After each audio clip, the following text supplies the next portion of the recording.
Corona కష్టకాలంలో వైద్యం అందిస్తూ కరోనా సోకి మృతి చెందిన వైద్యులకు నెల్లూరు జిల్లా కావలిలో ఇండియన్ మెడికల్ అసోసియేషన్ ఆధ్వర్యంలో డాక్టర్లు నివాళులర్పించారు. మంగళవారం రాత్రి క్రిస్టియన్ పేటలోని లైఫ్ కేర్ హాస్పిటల్ సమీపంలో కావలి ఐఎంఏ వైద్య బృందం కొవ్వొత్తులు వెలిగించి కొంతసేపు మౌనం పాటించి శ్రద్ధాంజలి ఘటించారు. ఈ సందర్భంగా ఐఎంఏ వైద్యులు మాట్లాడుతూ యావత్ ప్రపంచాన్ని వణికించిన కరోనా మహమ్మారిని ఎదుర్కొనేందుకు ప్రధాన పాత్ర పోషించింది డాక్టర్లే అన్నారు. ప్రజలు భయభ్రాంతులుగా ఉన్న సమయంలో వారికి ధైర్యం చెప్పి వారిని కోవిడ్ బారి నుంచి రక్షించేందుకు వైద్యం అందిస్తున్న డాక్టర్లు కొంతమంది కరోనా బారిన పడి ప్రాణాలు కోల్పోవడం జరిగిందన్నారు.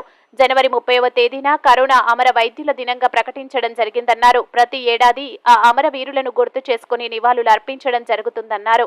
ఈ కార్యక్రమంలో పలు ఐఎంఏ డాక్టర్స్ పాల్గొన్నారు.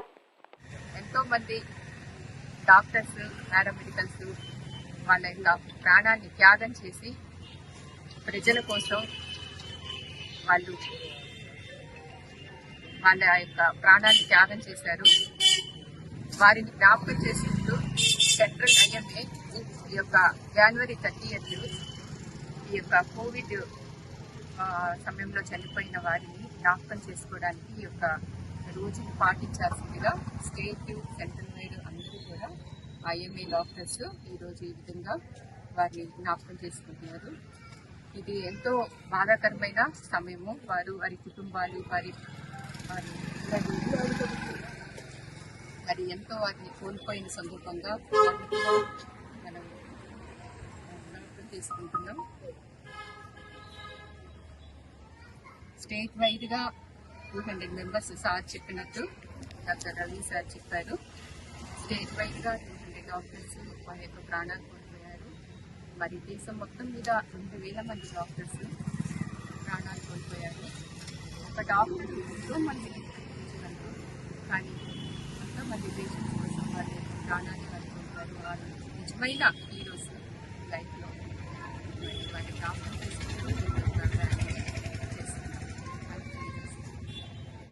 ఈరోజు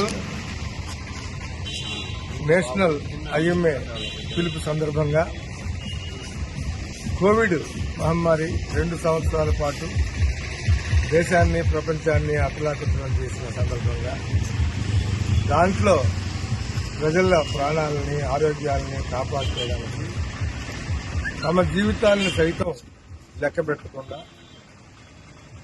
కనీసం ఎంతో మంది వైద్యులు 24 గంటల పాటు వాళ్ళ ప్రాణాలని, కుటుంబాలని లెక్క చేయకుండా వైద్యం చేసిన సందర్భాలు మనందరం కూడా చూస్తున్నాం. ఆ ప్రయత్నంలో, సమాజాన్ని రక్షించే ప్రయత్నంలో ఆంధ్రప్రదేశ్లో 200 మంది, దేశవ్యాప్తంగా 2000 మంది వైద్యులు మరణవాత పడ్డారు. వాళ్ళ కుటుంబాలని శోక సముద్రంలో ఉండి ప్రజల కోసం, సమాజం కోసం, సమాజ ఆరోగ్యం కోసం వాళ్ళ ప్రాణాలు వదలడం జరిగింది. వాళ్ళని ఒక్కసారి గుర్తు చేసుకుంటూ వాళ్ళ ఆశయాల్ని ముందుకు తీసుకెళ్తామంటూ మొత్తం నేషనల్ ఐఎంఏ, స్టేట్ ఐఎంఏ, అదే రకంగా కావలి ఐఎంఏ తరఫున మేమందరం కూడా ప్రతిజ్ఞ చేస్తూ వాళ్ళ కుటుంబాలకు సానుభూతి తెలియపరుస్తూ ఈ సమాజ ఆరోగ్యాన్ని కాపాడే క్రమంలో మేము ఏ ఇబ్బందులకు కూడా వెనకాడబోము అని చెప్పని కావలి ఐఎంఏ మరొక్కసారి ప్రజలకు అందరికీ కూడా తెలియజేస్తుంది.